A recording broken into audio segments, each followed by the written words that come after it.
Even though we have a lot of volatility in the Bitcoin side of things, in the crypto market side of things, XRP is still holding on to the micro trend line support, the medium term trend line support. That's a big news there itself. We're not breaking point 0.5 to the downside to retest 0.41. We had a long wick to the downside. Remember, last time when we had such a volatile move to the downside, eventually the price came back down to test that range of supply and demand. So I was expecting there would be something choppy like this, but as of now, it's not doing that. It's still holding on to that level of support. So on a daily, that's what we are watching for XRP. But if you do look at the market, the Bitcoin dominance shows you it's bouncing back up. We put that argument in last videos and in the recent Patreon posts, highlighting, guys, watch, this is the possibility, right? If you take that micro scenario, when you're watching Bitcoin dominance bouncing, XRP is still holding on. That gives you an idea of, okay, the momentum is starting to favor the bullish side of things. However, you're still below the moving average. What does that mean? When the overall market with Bitcoin, with Ether, is showing you this, these are big cap coins. So they kind of rule the market and its direction.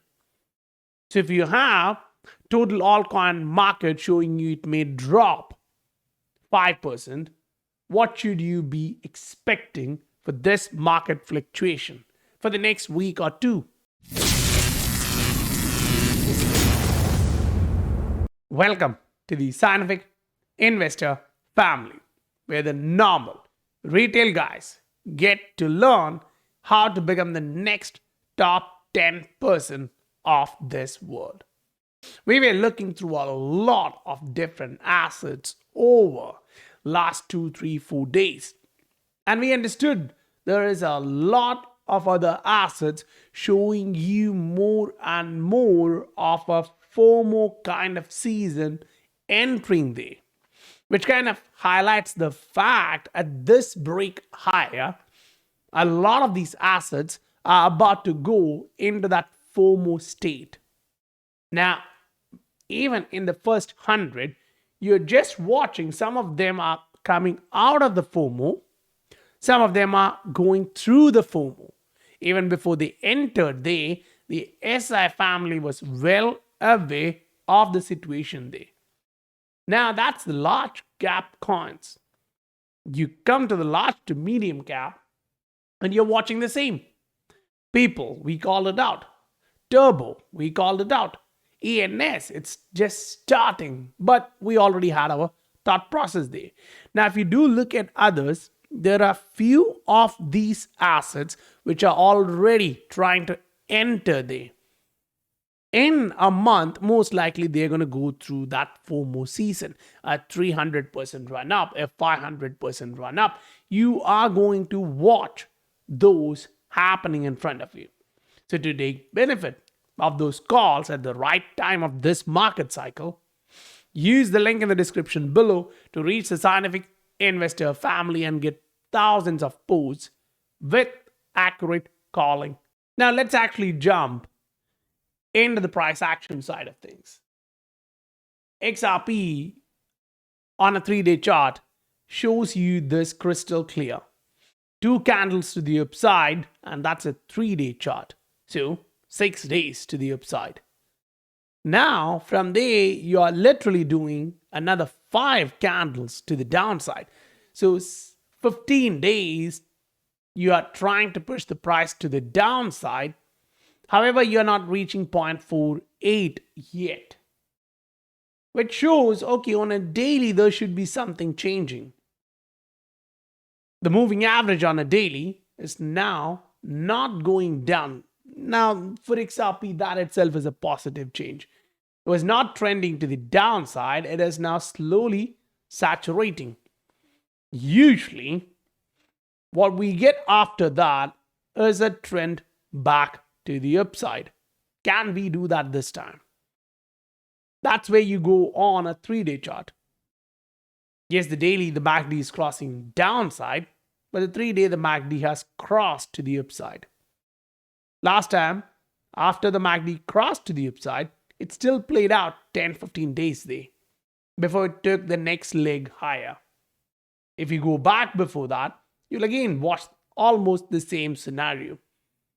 You go back in time, you are watching XRP kind of does this every now and then. If that's true, then what should you be looking for? Maybe I'm wrong here, but the price action may start doing something like this. So for XRP, if it does this, that means this range of a breakout would be bringing some bulls in. Now, there should be some deviation, which would be like this, which kind of pushes the price up to the resistance. So XRP on a 3-day shows you this pattern, and that pattern resistance is close to 0.65. So if you break that pattern, now your measured move is a decent one. 70% move after the break of 0.65. So you actually plot that to the upside, and XRP shows you it can actually go above $1. Now, remember, we have been playing out inside this pattern for like a year already, 335 days. That's a long time just to be in a consolidative pattern. Let's break to the upside, man. I mean, it's a long time now. Now, what would the general side of the market look like? Because Bitcoin is still choppy. On a short term, this is your trend line we've been looking at. We wanted to see the price coming down to 65, 64, 66 range so that it can bounce back with much more momentum. However, if you do look at the 3-day candles, which are being closed here, you're now forming something positive, inverted hammer pattern. If you are familiar with that, remember what we discussed here. For Ether, that candle brought in this local run up. So if that's true on a daily day, most likely on a 3-day, it should bring a bigger movement. Maybe 73, maybe 74. That's what we're going to watch for Bitcoin. 74,000 should be a good move. If you can break, or if the price of Bitcoin manages to break 71,500 and close a daily or a 3-day candle, that's a substantial change for this entire cycle or the entire history of Bitcoin. Because for the entire history of Bitcoin, it has never closed a 3-day candle above 71,600. So if you do see price going above that and closing there, that's a huge shift. Now, if that happens on a weekly close, that's even better. Now, on a weekly chart, what does Bitcoin show you? We just had the weekly candle close. And the weekly candle close shows you that's most likely an inside candle. And if you know what inside candles have done in the recent past, it usually follows up with the same trend. Yes, that's just next candle. That means next 7 days, you may actually come back up to 71,700, 71,500. So that's not a bad deal. It can actually create some clear movement. Now, what troubles us though is this range. So if Bitcoin actually pushes higher, goes to 75, 76, and fakes back down, that may not look like a good move. Say whether you are watching Bitcoin on a 3-day chart or on a weekly, the scenario I just explained, Bitcoin going up, touching 75, 74, coming back down, that can significantly show a negative divergence. Now, for those who are riding altcoins, that's exactly what we want to see. But on the other end, when you look at Ether, the price action shows you, whoa, whoa, whoa, I'm trying to go higher, but momentum is slowing, right? You got to break out, you got to bounce off. This is all true. You got this candle there. But historically speaking, when you do form these candles, you kind of turn a little bit slower in the market, which makes sense. Meaning, if Bitcoin is to go up another $7,000, another $10,000, then most likely Ether is going to be a little bit slow, laggy. While Bitcoin dominance increase, that should be the case.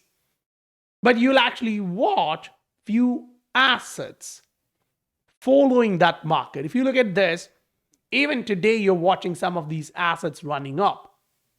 Even this week, you're watching a lot of this running higher. So use those opportunities in the right way. If you want those calls at the right time, be in the SI family.